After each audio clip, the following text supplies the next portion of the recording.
আমার একটা আত্মীয় আছে, বলছে আমাদের একটা সেমিনার আছে, আমাদের মাননীয় ইমাম আসবেন, সেখানে বলছে যাইতে। ওই আত্মীয়টা বললো যে ছবি তোলাই তো হারাম, আর ওনার যে প্রোগ্রাম হয় সেখানে সে ব্যানার ফেস্টুনের ছবি দিয়ে ভরায় ফেলায়। তারপর আমি বললাম এটা কোন হাদিসে আছে, কোন কোরআনে আছে? তারপর সে বললো আমি জানি না, একটা হুজুর বলছে। তারপর আমি বলছি দয়া করে আমার সাথে সেই হুজুরে দেখা করাই দেন।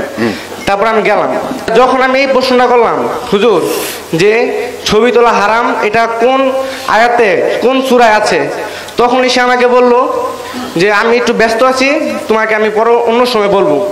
তো আমার দাড়ি নাই, আমার জুব্বা নাই, আমার টুপি নাই, আমি মাদ্রাসায় পড়ি নাই, সে মাদ্রাসায় পড়ছে, সে উচ্চশিক্ষিত।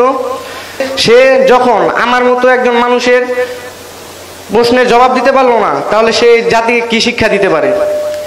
তাদের মেন কাজ হচ্ছে তারা ঐক্যবদ্ধ হবে না। এখন একটা উসিলা ধরা লাগবে। উসিলা হচ্ছে আমাদের সেমিনারে ছবি তোলা হচ্ছে কেন, আমরা ব্যানারে ছবি দিই, আসলে ছবিগুলি আমরা দিচ্ছি অপ্রয়োজনে না।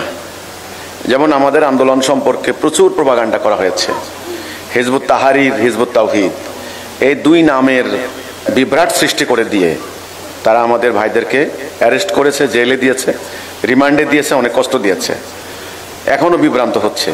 তো সেই জন্য আমাদের আইডেন্টিফিকেশন, আমাদেরকে আলাদা করার জন্য, আমরা বোঝার জন্য আমাদের আন্দোলনের প্রতিষ্ঠাতা কে, তিনি যেহেতু দুনিয়াতে আজকে জীবিত নাই, এই আন্দোলন লিড দিচ্ছে কে। যেমন আমার ছবি, আমরা সিদ্ধান্ত নিয়েছি যে আমাদের ইমামুজ্জামানের ফটো এবং আমার ফটো, এই দুইটি ছবি আমাদের সভা সমাবেশগুলিতে আপনারা রাখবেন।